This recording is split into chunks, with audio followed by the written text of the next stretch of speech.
Mercury एक ऐसा ग्रह जिसे सबसे आखिरी में एक्सप्लोर किया गया, जो कि बहुत अजीब है क्योंकि बुध बाकी ग्रहों की गैस जॉइंट की तुलना में हमारी धरती से काफ़ी नज़दीक है।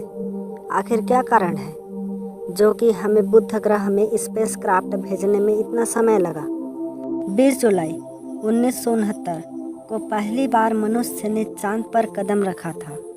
लेकिन क्या आप जानते हैं, जब हम सफलतापूर्वक इंसान को चांद पर भेजने लायक बन चुके थे, तब हमारे पास बुध के ऑर्बिट में स्पेस क्राफ्ट भेजने के लिए कोई सटीक गणना नहीं थी। आखिर क्यों?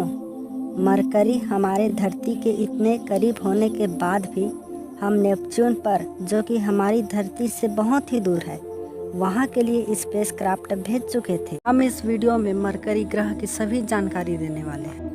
चलिए वीडियो शुरू करते हैं, जिसमें एक नज़र इतिहास पर देखेंगे। इसका जिक्र हमारे हिंदू पुराणों में भी किया जाता है, जिसे हिंदुओं के अनुसार बुद्ध भगवान भी कहा जाता है, जिसे कई नामों से जाना जाता है, जैसे बुद्ध, सौम्य, रोहिण्य और तुम्ब। मरकरी ग्रह को टिमोचेरिक नाम के ग्रीक खगोल वैज्ञानिक ने 2000 ईसा पूर्व में इसके बारे में जानकारी दिए थे, जिनके अनुसार बुध एक तारा है और पृथ्वी की परिक्रमा निरंतर करते रहते हैं। लेकिन 3000 ईसा पूर्व में सुमेरियन द्वारा इसका उल्लेख भी किया गया था, पर इन्होंने अधिक जानकारी नहीं ला पाए थे। सन 1545 में खगोल वैज्ञानिक कोपरनिकस ने सौरमंडल का मॉडल हमारे सामने रखा, जिसके अनुसार सूर्य सौरमंडल के मध्य में स्थिर है और बुध, शुक्र और सभी ग्रह निरंतर सूर्य की परिक्रमा करते रहते हैं। बाद में इटालियन खगोल वैज्ञानिक गैलीलियो ने अपने टेलीस्कोप की मदद से इस बात की पुष्टि की कि बुध एक ग्रह है और बताया कि बुध ग्रह को सूर्य की परिक्रमा करने में जितना समय लगता है, उतने समय में बुध अपनी धुरी पर 3 चक्कर लगा लेता है। बुध ग्रह सूर्य की परिक्रमा अंडाकार पर करता है, जिसके वजह से सूर्य की अधिकतम दूरी तय करना पड़ता है। लेकिन बुध ग्रह को ठीक तरह से नहीं देखा गया। फिर भी 1960 में खगोल वैज्ञानिकों ने रेडियो सिग्नल की मदद से बुध के बारे में ज़्यादा जानकारी प्राप्त किए और यह पता चला कि बुध का एक दिन पृथ्वी के 59 दिनों के बराबर होता है। यह ग्रह सूर्य की एक चक्कर लगाने में 88 दिनों का समय लगाता है। यह बोला जाता है कि बुध का एक साल 88 दिनों का होता है और सौरमंडल के बाकी ग्रह से तुलना करने पर यह सबसे कम समय लेता है एक वर्ष पूरा करने में। मर्क्यूरी सूर्य के पास होने के कारण यह चमकीला होता है।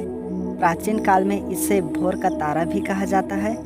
अगर आपका वजन 100 केजी पृथ्वी पर है, तो बुध पर जाकर आपका वजन 38 किलो हो जाएगा। इसका पर्यावरण स्थिर नहीं होता। इसके चारों तरफ कोई वायुमंडल की परत भी नहीं है। बुध ग्रह भी पृथ्वी की तरह टेरेस्ट्रियल और चट्टानी है। इसकी औसत व्यास यानी डायमीटर 4880 किलोमीटर का है। अगर देखा जाए तो कई उपग्रहों से भी छोटा है, लेकिन 70% मेटल और 30% सिलिकेट से मिलकर बना है। इसका घनत्व 5.43 ग्राम सेंटीमीटर क्यूब है। बात करें तो सौरमंडल की पृथ्वी को छोड़कर इसका घनत्व सबसे ज़्यादा है। खगोल वैज्ञानिकों का यह भी मानना है कि इसकी सतह हमारे उपग्रह चांद से भी मिलती जुलती है।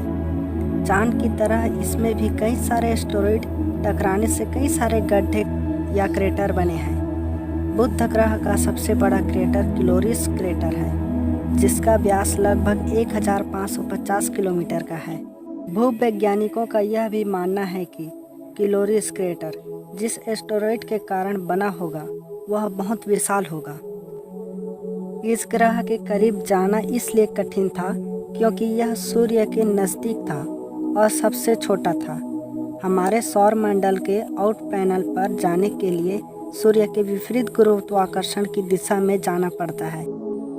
3 नवंबर 1969 को नासा ने लॉन्च किया मैसेंजर 10 को, जो कि एक रोबोटिक था जो कि एक फ्लाईबाय मिशन था, लेकिन इसके ज़रिए से हम ज़्यादा जानकारी नहीं ले पाए, पर इसके ज़रिए से हम पहली बार बुध की सतह को देख पाए। तब हमें पता चला कि हमारे चांद की तरह भी बुध ग्रह है, लेकिन आप मरकरी पर उतर नहीं सकते क्योंकि दिन के समय में इसका तापमान 430 डिग्री सेल्सियस तक चला जाता है और रात के समय में इसका तापमान गिरकर 180 डिग्री सेल्सियस तक उतर जाता है। और फिर 3 अगस्त 2004 को मैसेंजर को लॉन्च किया गया। यह खास बुध पर ही किया जाना था।